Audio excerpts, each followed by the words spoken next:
ये आखिरी मौका इसलिए कहा जा रहा है क्योंकि अब घटनाएं तेरे इंतजार में नहीं रुकेंगी। अब वे अपने समय पर घटेंगी और उस समय तू चाहे जितनी तैयारी कर ले, जितनी सफाई दे ले, स्थिति को वापस पहले जैसा नहीं बना पाएगा। अगर तू अभी भी ये सोच रहा है कि हालात को बाद में संभाल लेंगे, कि जब सामने आएगा तब देखा जाएगा, तो ये समझ लेना कि यही सोच आगे चलकर सबसे बड़ा पछतावा बनती है।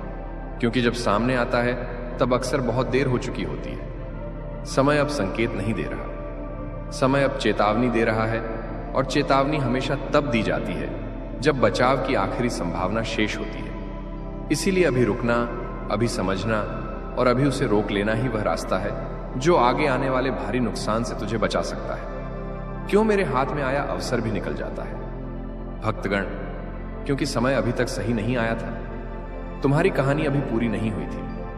तुम्हारा संघर्ष अभी अपना फल देने की अवस्था में नहीं था। लेकिन अब सुनो, अब वह समय आ चुका है जिसका तुम्हें महीनों, शायद सालों से इंतजार था। आज से तुम्हारी ऊर्जा बदल रही है, आज से तुम्हारी किस्मत घूम रही है, आज से तुम्हारी दुआएं असर दिखाना शुरू कर रही हैं। आज से स्वर्ग तुम्हारे नाम का अध्याय खोल रहा है और तुम महसूस करोगे कि तुम्हारे आसपास की चीजें अचानक बेहतर होने लगी हैं। जहां पहले रुकावट थी वहां रास्ता मिलेगा, जहां पहले चिंता थी वहां शांति महसूस होगी, जहां पहले खालीपन था वहां बरकत आना शुरू होगी। क्योंकि भक्तगण, मैं तुम्हें तैयार किए बिना कुछ नहीं देता, और अब तुम तैयार हो चुके हो, दिमाग से, दिल से, आत्मा से।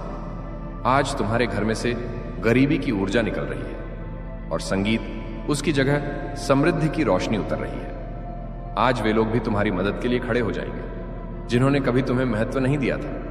आज वह अवसर भी तुम्हारे दरवाजे पर आएगा जिसकी तुमने उम्मीद छोड़ दी थी, और आज तुम्हारे हाथ में वह सोने का मौका आएगा जो आने वाले महीनों में तुम्हारी जिंदगी को करोड़ों की बरकत तक पहुंचा सकता है। भक्तगण, याद रखना, जब मैं देने की सोचता हूं तो छोटी चीजें नहीं देता, जिंदगी बदलने वाले अवसर देता हूं, और वह अवसर आज तुम्हारे दरवाजे पर हल्के हल्के दस्तक दे रहा है।